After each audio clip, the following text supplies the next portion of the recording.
വേദിയിലും സദസ്സിലുമായി സന്നിഹിതരായിട്ടുള്ള വിശിഷ്ട വ്യക്തികളെ, മാധ്യമ കലാമേഖലകളിൽ പ്രവർത്തിച്ചു വരുന്ന സഹൃദയരെ, ഈ ചടങ്ങിൽ പങ്കെടുക്കുന്ന എല്ലാവർക്കും എൻ്റെ വിനീതമായ നമസ്കാരം. മാധ്യമ രംഗത്ത് ഒരു പുതിയ സംരംഭത്തിന് എൻ്റെ ചിരകാല സുഹൃത്തായ ശ്രീ കെ മുരളീധരനും അതുപോലെ മുൻ ദൂരദർശൻ പ്രോഗ്രാം പ്രൊഡ്യൂസർ മോഹൻകുമാറും ചേർന്ന് ഇറങ്ങിത്തിരിച്ചിട്ടുള്ളത് തികച്ചും സ്വാഗതാർഹമാണ്. ഞാൻ അവർ രണ്ടുപേരെയും അനുമോദിക്കുകയാണ്. നമ്മുടെ മാധ്യമ രംഗം, പ്രത്യേകിച്ച് ഫിലിം മേക്കിംഗ്, വീഡിയോ മേക്കിംഗ്, അതുപോലെ തന്നെ നവമാധ്യമങ്ങളായ യൂട്യൂബ്, ഫേസ്ബുക്ക്, വാട്സപ്പ്, ഇൻസ്റ്റഗ്രാം, മറ്റ് ആപ്ലിക്കേഷൻ തുടങ്ങിയവയുടെ ജീവിതത്തിലെ വിവിധ മേഖലകളിൽ വിജയം കൈവരിച്ചവരെ കണ്ടെത്തുകയും ലോകത്തിൻ്റെ മുമ്പിൽ അവതരിപ്പിക്കാനും അതുപോലെ തന്നെ ഉള്ള ഒട്ടേറെ സ്വന്തം പരിശ്രമങ്ങളിലൂടെ നവസംരംഭങ്ങൾ തുടങ്ങി മാതൃകയായവരുടെ ജീവിതത്തെ പുറം ലോകത്തെ അറിയിക്കാനുമൊക്കെയുള്ള ഉദ്യമങ്ങൾ, ആ ഉദ്യമങ്ങളെ ആണ് എൻ്റെ ഈ രണ്ട് സുഹൃത്തുക്കളുടെ പുതിയ സംരംഭത്തിൻ്റെ പ്രാണവായു എന്ന് ഞാൻ മനസ്സിലാക്കുന്നു.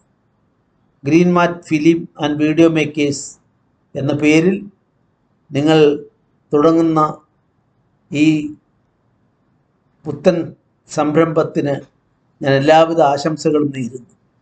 യഥാർത്ഥത്തിൽ 25-ാം തീയതി ഞാൻ എത്തി ഇതിൻ്റെ ഔപചാരികമായ തുടക്കം കുറിക്കാൻ, ഉദ്ഘാടനം നിർവഹിക്കാമെന്ന് സമ്മതിച്ചിരുന്നതാണ്. അത് സമ്മതിച്ചതിന് ശേഷമുള്ള കാലഘട്ടത്തിൽ ഞങ്ങൾ ഗവർണർമാർ സ്വന്തം സംസ്ഥാനത്തിന് പുറത്തു പോകുന്നത് കുറേ നിയന്ത്രിക്കണമെന്ന ഒരു നിർദ്ദേശം രാഷ്ട്രപതി ഭവനിൽ നിന്നുണ്ടായി. അതിൻ്റെ കാരണം പാകിസ്ഥാനുമായിട്ടുണ്ടായ ചില അപ്രതീക്ഷിത സംഭവങ്ങളെ തുടർന്ന് നമ്മുടെ രാജ്യം പോരാട്ടത്തിൻ്റെ പശ്ചാത്തലത്തിലേക്ക് എത്തിയപ്പോൾ, പ്രത്യേകിച്ചും ഗോവ പോലുള്ള സംസ്ഥാനങ്ങളെല്ലാം കടൽ ഒരതിരായിട്ടുള്ളതാണ്. അക്രമ സാധ്യതകൾ പലപ്പോഴും ഉണ്ടാകും.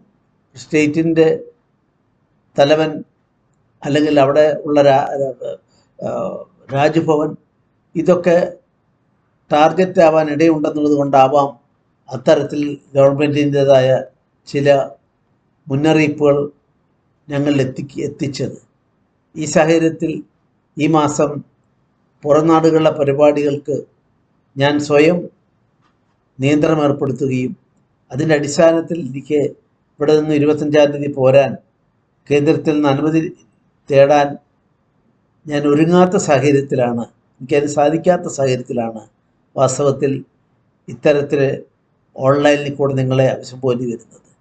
പക്ഷേ എൻ്റെ ഉള്ളിലുള്ള എൻ്റെ അനുഭവങ്ങളും എനിക്കിതിനോടുള്ള പ്രതികരണവും എൻ്റെ ആത്മമിത്രങ്ങളായി രണ്ടുപേരും നടത്തുന്ന സംരംഭത്തിനു വേണ്ടി ആശംസകൾ അർപ്പിക്കാനും അതിൻ്റെ ഔപചാരികമായ ഉദ്ഘാടനം നിർവഹിക്കാനും അത്യധികം സന്തോഷമുണ്ട്.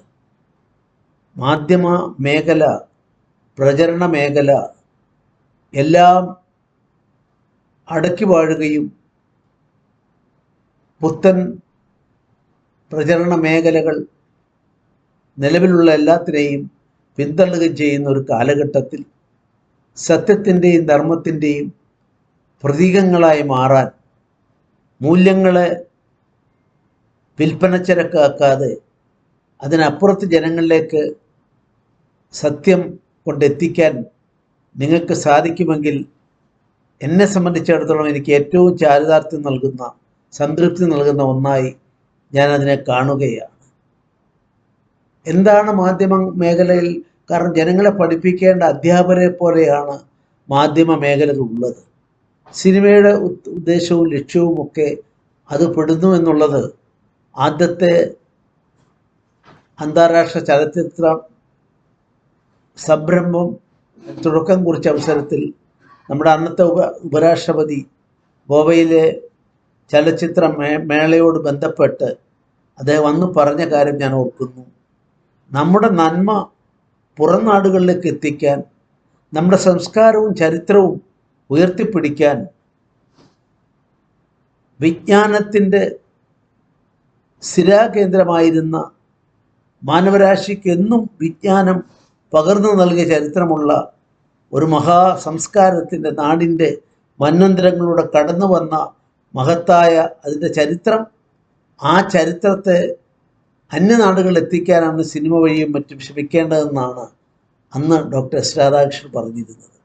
തീർച്ചയായും അതിനുള്ള എളിയ സംരംഭം എന്ന നിലയിൽ കൊച്ചി നമ്മുടെ കേരളത്തിലെ സിനിമാ മേഖലയുടെ പ്രഭവ കേന്ദ്രമായി ഞാൻ കാണുന്ന ഒരു നഗരമാണ്.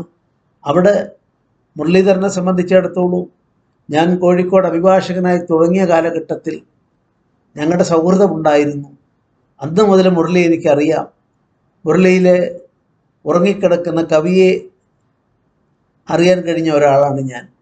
അതുപോലെ തന്നെ അദ്ദേഹം ഏത് കാര്യത്തെക്കുറിച്ചും ഔപചാരികമായി പഠിച്ചവതരിപ്പിക്കുന്നതിൽ വേണ്ടത്ര ശുഷ്കാന്തി കാട്ടുന്ന ഒരു യുവാവായിട്ടാണ് അന്ന് എനിക്ക് മനസ്സിലാക്കാൻ സാധിച്ചത്.